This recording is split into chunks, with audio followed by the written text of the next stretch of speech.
नमस्कार दोस्तों। आपका भाई फिर से आपके अपने YouTube channel India education centre में बहुत बहुत स्वागत करता है।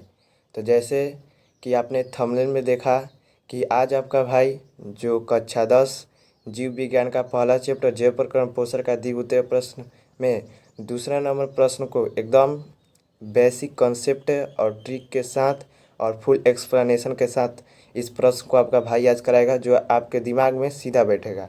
देखिए, कोई रटने की बात नहीं है, कोई ज़्यादा दिमाग लगाने की बात नहीं है, केवल आपको समझ लेना है और एक ट्रिक है, वो ट्रिक याद कीजिएगा, इस प्रश्न का उत्तर समाप्त हो जाएगा। आप लोग डर जाते हैं कि दीर्घ उत्तर प्रश्न में इतना लिखना होता है, उतना लिखना होता है। कुछ नहीं लिखना होता है, बस समझना होता है। अगर प्रश्न को अच्छे से समझ लेते हैं तो दीर्घ उत्तरीय पेज को 1 या 2 पेज में लिखना होता है, आप उससे भी ज़्यादा में लिख सकते हैं। तो चलिए हम अपने प्रश्न को स्टार्ट करते हैं। तो देखिए, प्रश्न कहा गया है कि प्रकाश संश्लेषण प्रक्रिया को समझाएं। ठीक है, मतलब कि प्रकाश संश्लेषण जो प्रक्रिया, उस प्रकाश संश्लेषण प्रक्रिया को संक्षिप्त में समझा देना है। तो समझा देंगे, इसमें क्या करना है, क्वेश्चन पूछा है, हम उसका आंसर देंगे, एकदम आसान भाषा में देंगे, क्योंकि रोहित सर ने हमें बताया था इसका उत्तर इस प्रकार से देना है। तो चलिए हम उत्तर को देखते हैं। तो उत्तर है हमारा वह प्रक्रिया जिसमें पेड़ पौधे, ठीक है, पेड़ पौधे क्या करेंगे जी, सूर्य के प्रकाश तथा क्लोरोफिल वर्णक की सहायता से कार्बन डाइऑक्साइड एवं जल से क्या करेंगे जी, अपना भोजन निर्माण करें। और भोजन के रूप में क्या निर्माण करते हैं, ग्लूकोज को निर्माण करते हैं। और जो आपका ग्लूकोज होता है वो क्या होता है, कार्बोहाइड्रेट होता है। ठीक है, तो ग्लूकोज का निर्माण करते हैं, जिसे हम क्या कहते हैं, प्रकाश संश्लेषण कहते हैं। इस तरह से नहीं याद होगा सर, बहुत ही लंबा परिभाषा है, आप छोटा करके बताइए। आपको थ्योरी में पढ़ा था कि प्रकाश संश्लेषण संश्लेषण प्रक्रिया का मीनिंग क्या होता है। हमने आपको बताया था प्रकाश संश्लेषण प्रक्रिया का मीनिंग होता है कि प्रकाश की उपस्थिति में किसी चीज़ का निर्माण करना। ठीक है, वह प्रक्रिया जिसमें प्रकाश की सहायता से किसी चीज़ का निर्माण होता है। देखिए, आप याद रखिएगा, प्रक्रिया से प्रक्रिया होता है। इस प्रक्रिया शब्द का मीनिंग प्रक्रिया होता है।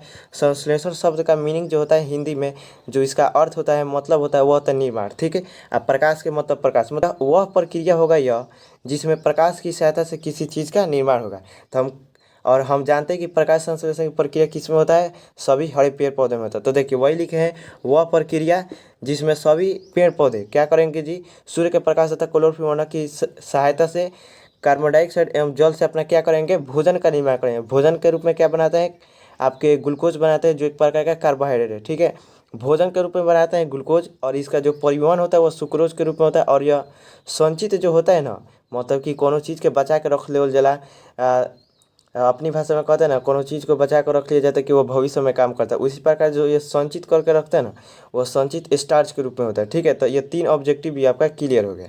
तो देखिए, इस तरह से इस परिभाषा को याद रखिएगा। जब भी भूलिएगा तो शब्द को इस प्रकार तोड़िएगा, प्रक्रिया से प्रक्रिया आपका हो जाएगा। ठीक है, शब्द को तोड़िएगा, प्रकाश से प्रकाश हो जाएगा, इधर आपका संश्लेषण से निर्माण हो जाएगा। शब्द को तोड़िएगा, अर्थ निकालिएगा और उसका परिभाषा दे दीजिएगा। ठीक है, ये हो गया। सर ये अभी परिभाषा नहीं याद है, ठीक है, नहीं याद है, इससे भी और एक लाइन का परिभाषा वह याद कर लीजिए। तो देखिए, परिभाषा है वह प्रक्रिया जिसके द्वारा पेड़ पौधे, सभी हरे पेड़ पौधे अपना भोजन बनाते हैं, उसे प्रकाश संश्लेषण कहते हैं। एकदम आसान भाषा में, ज़्यादा रटने की, दिमाग लगाने की आवश्यकता नहीं है। नहीं याद है ये छोड़ दीजिए। ठीक है, दूसरा परिभाषा याद कर लीजिए। प्रकाश संश्लेषण को हम जानते हैं कि प्रक्रिया है ना, एकदम हम जानते हैं, रोहित सर ने हमको बताया था थ्योरी के क्लास में। अब प्रकाश संश्लेषण का मतलब होता है, मीनिंग होता है उसका कि प्रकाश की उपस्थिति में किसी चीज़ का निर्माण करना है। तो देखिए, संश्लेषण में तो निर्माण करता है, या पौधा में तो पौधा अपना ऑक्सीजन भोजन बनाने में इसका उपयोग करेगा। ठीक है, तो वह प्रक्रिया जिसके द्वारा सभी पेड़ पौधे अपना भोजन निर्माण करते हैं उसे हम प्रकाश संश्लेषण कर देते हैं, काम खत्म हो गया। ठीक है, एकदम आसान भाषा में परिभाषा हमको याद हो गया। अब देखिए, अब प्रकाश संश्लेषण की प्रक्रिया लिखना है, क्योंकि क्वेश्चन में पूछ रहा है कि प्रकाश संश्लेषण की प्रक्रिया को संक्षिप्त में समझाएं। तो देखिए, किसी भी प्रश्न का उत्तर लिखने का एक तरीका होता है।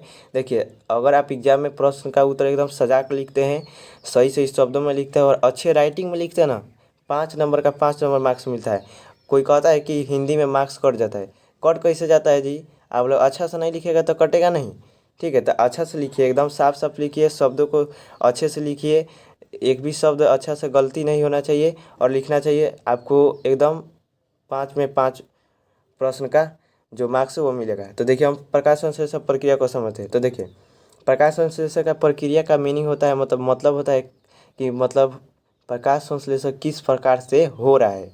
मान के चलिए, हमें भोजन बनाए, मनुष्य भी आपका भोजन बनाता है, तो वो अपना भोजन बनाने के लिए क्या करेगा, तो उसको भोजन बनाने के लिए एक प्रक्रिया उस प्रक्रिया में सबसे पहले क्या करता है, दाल लेता है, चावल लेता है, दाल चावल को एक बार उस दाल चावल को पकाता है गैस पर रखकर, और गैस पर दाल चावल को पकाने के बाद वो अपना भात और दाल तैयार करता है, मतलब अपना भोजन तैयार करता है। उसी प्रकार से जितने भी पेड़ पौधे होते हैं ना, वो सभी पेड़ पौधे अपने क्या करते हैं जी, सभी प्रकाश संश्लेषण प्रक्रिया में सभी हरे पेड़ पौधे अपना क्या करते हैं जी, पत्तियों में भोजन का निर्माण करते हैं। ठीक है, और पत्ती में किस प्रकार से भोजन का निर्माण करेंगे, तो वो क्या करेंगे ना, सूर्य का प्रकाश लेंगे और जो पत्ती में क्लोरोफिल रौनक पाया जाता है उसको लेंगे। ठीक है, दोनों को लेंगे और उसकी सहायता से क्या करेंगे ना, क्या करेंगे कि वायुमंडल से कार्बन डाइऑक्साइड ले लेंगे और जड़ से जल ले लेंगे, और इन दोनों से सूर्य का प्रकाश और क्लोरोफिल की सहायता से क्या करेंगे, अपना भोजन का निर्माण कर देंगे। भोजन के निर्माण में हमने देखा क्या निर्माण करेंगे, तो ग्लूकोज निर्माण करेंगे, अर्थात आपका कार्बोहाइड्रेट निर्माण होगा। ठीक है, तो वही हम लिखे हैं जो आप इसमें पढ़ सकते हैं। ठीक है, कार्बन डाइऑक्साइड का प्रयोग करके अपना भोजन अर्थात ग्लूकोज का संश्लेषित करते हैं। अब देखिए किस प्रकार से भाई संश्लेषित कर दिया। ठीक है, कुछ ना कुछ इसके अंदर तो हुआ होगा। जैसे में हमने दावल और चावल को पकाने के लिए क्या उपयोग किया, गैस का उपयोग किया। जो गैस है, गैस सिलेंडर से गैस आएगा और उससे ऊर्जा मिलेगा, उसमें मिलेगा, उससे हमारा भोजन पककर तैयार होगा। उसी प्रकार से पेड़ पौधों में भी होता है। वो भाई कार्बन डाइऑक्साइड और जल लेंगे, लेने के बाद क्या करेंगे, उसे अब पकाएंगे, मतलब कि उसे अब तोड़ेंगे। तोड़ने के बाद उसमें अभिक्रिया होगा और तोड़ने के बाद वो एक दूसरे से मिलेंगे, मिलने के बाद अपना क्या करेंगे, उत्पाद का निर्माण करेंगे। तो उसी प्रकार से इस प्रक्रिया में सूर्य का प्रकाश प्रकाश का जो सौर ऊर्जा होता है ना, वो क्लोरोफिल नामक वर्णक क्या कहता है, उसे रासायनिक ऊर्जा में बताता है। वही जो रासायनिक ऊर्जा होता है, जो ऊष्मा होता है, वही ऊष्मा क्या करेगा, आपका जो जल है, यह जल जो है अपना आपका ये जल या H2O है ना, ये जल क्या करेगा जी, टूट जाएगा। हाइड्रोजन और ऑक्सीजन में टूट जाएगा। जो ऊर्जा मिलेगा रासायनिक ऊर्जा, जो गर्मी मिलेगा गैसवा से, ठीक है, उसी से यह टूट जाता है। टूटने के बाद जो आपका कार्बन डाइऑक्साइड हो ना, यह कार्बन डाइऑक्साइड, ठीक है, हमने कार्बन डाइऑक्साइड को मतलब कि हमारा दाल हो गया, मतलब चावल हो गया हमारा कार्बन डाइऑक्साइड, और जल हमारा हो गया दाल। ठीक है, जब दोनों को गर्म करते हैं तो कार्बन डाइऑक्साइड के रूप में रहता है, मतलब कि जब रासायनिक ऊर्जा देते हैं तो आपका जो जल होता है वो हाइड्रोजन ऑक्सीजन में टूट जाता है, और जो आपका कार्बन डाइऑक्साइड वो हाइड्रोजन के साथ मिलकर आपका ग्लूकोज का निर्माण कर देता है, मतलब भोजन का निर्माण कर देता है। और जो आपका ऑक्सीजन होता है यह गैस के रूप में बाहर निकल जाता है। तो देखिए एक ऑब्जेक्टिव पूछता है कि आपका ऑक्सीजन मुक्त होता है, तो ऑक्सीजन किससे मुक्त हुआ जी, तो जल से मुक्त हुआ, क्योंकि जल ही ना टूटा तो ऑक्सीजन निकला, तो जल से ऑक्सीजन मुक्त होता है। और जो आपका कार्बन डाइऑक्साइड होता है, इस कार्बन डाइऑक्साइड से भोजन का निर्माण होता है, ग्लूकोज का निर्माण होता है। ठीक है, तो दो ऑब्जेक्टिव याद रखिएगा। याद रखिएगा किस प्रकार से, देखिए हमने इस प्रकार से बताया, इसी प्रकार से याद रखें। तो ये होगा कि हमारा भाई भोजन किस प्रकार से बना। अब सर जी अभी भी नहीं याद हो रहा है, आप फिर एक बार बताइए और एकदम आसान तरीके से, तो कुछ नहीं करना है। अब सबका रामबाण इलाज है, एक ही ट्रिक है कि इसको आपको याद करना है। यह याद कीजिएगा, प्रकाश संश्लेषण का सब तमाशा खत्म, कुछ नहीं करना है। प्रकाश संश्लेषण तमाशा खत्म। समीकरण में लिखा गया है 6CO2 + 12H2O, सूर्य का प्रकाश बटे क्लोरोफिल, आपका C6H12O6 ग्लूकोज बना, ऑक्सीजन बना और जल निकल गया। ठीक है, तो देखिए हम जब चावल और जो दाल होता है जब हम बनाते हैं, तो देखिए जब हमारा भात बनता है तो भात बनकर तैयार होता है, तो उसमें हम माड़ के रूप में कुछ ना कुछ जल को निकाल देते हैं। तो उसी के रूप में आपका जो जल होता है ना, यह माड़ जल जो होता है इस अभिक्रिया में माड़ के रूप में निकल जाता है। ठीक है, जिसे भोजपुरी में माड़ कहते हैं, वही आपका क्या होता है जी, जल के रूप में निकल जाता है, अवशेष के रूप में निकल जाता है, उत्पाद के रूप में। ठीक है, अब देखिए सर समीकरण में नहीं याद हो रहा है, इधर आपका 6 है, इधर आपका 12 है, इधर 6 है, इधर 6, तो किस प्रकार से याद करें। तो देखिए इधर 2 गो वर्ड है, तो इधर आपका 2 गो वर्ड है, लास्ट वाला वर्ड 6 है, तो इसमें भी लास्ट वाले में 6 है। ठीक है, बस एक बात याद रखिएगा ना, जब हम पानी क्या करेंगे जी, पानी जब निकालेंगे, तो पानी जब चावल में से निकालिएगा तो उसमें पानी आधा हो जाएगा। ठीक है, तो वही हो गया, यहाँ पर 12 था ना, तो यहाँ पर 6 हो जाता है। ठीक है, जब पानी आधा कर देंगे तो ऑक्सीजन आधा निकलेगा। काहे नहीं निकलेगा जी, जब आप मान के चलिए कि 1 लीटर पानी डालकर आपने चावल रखा होगा, तो उसमें से आधा लीटर निकाल दीजिएगा, तो उसमें आधे लीटर ना बचेगा। तो इसमें से 12 था, इसमें से हम 6 को निकाल दिए, क्या करने के लिए जी, अपना मार के रूप में क्या निकाल दिए, जल को निकाल दिए, तो 6 को ना बचा। तो वही हो गया कि आपका 6 को बचा है क्या, ऑक्सीजन बचा है, क्योंकि ऑक्सीजन जले में से ना निकल रहा है, तो जले को निकाल दिए तो हमारा ऑक्सीजन में निकल जाएगा।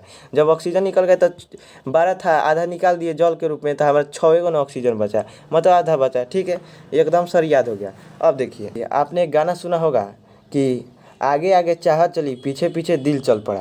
ठीक है, तो यहाँ पर आगे आगे आपका क्या चल पड़ा जी, तो आगे आगे आपका यहाँ पर जो रासायनिक ऊर्जा है वह रासायनिक ऊर्जा चलेगा।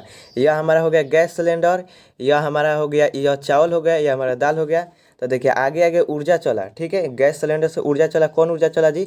सूर्य का प्रकाश में पाया जाना जो सौर ऊर्जा होता है, उस सौर ऊर्जा को क्लोरोफिल वाला क्या करेगा? रासायनिक ऊर्जा। तो आगे आगे रासायनिक ऊर्जा चला, अब पीछे पीछे आपका अभिक्रिया चला, ठीक है। तो आगे के रासायनिक ऊर्जा चला, पीछे पीछे अभिक्रिया चला, जिसमें ये दोनों टूटेंगे और ये टूटने के बाद यह मिलकर आपका उत्पाद का निर्माण करेंगे, मतलब आपका जो भोजन है वो निर्माण होगा और यह आपका जो होगा वो उत्पाद के रूप में निकल जाएगा। तो आगे आगे रासायनिक ऊर्जा चला, पीछे पीछे अभिक्रिया चला, जिसके मिलने से हमारा उत्पाद बन गया, मतलब भोजन बन गया और हमने खा लिया, ठीक है, मतलब पेड़ पौधों ने खा लिया। एकदम सर याद हो गया, दिमाग में बैठ गया। तो आशा करता हूँ कि इसका जो उत्तर था आपको एकदम सटीक दिमाग में बैठा होगा। यदि आपको वीडियो अच्छा लगा है तो प्लीज़ चैनल को सब्सक्राइब करें और वीडियो को लाइक करें और दोस्तों में शेयर करें। वीडियो के स्किप मत कीजिएगा, क्योंकि इसी वीडियो के अंत में आपको इस प्रश्न का नोट्स का PDF मिलेगा। तब तक के लिए जय हिंद, जय भारत।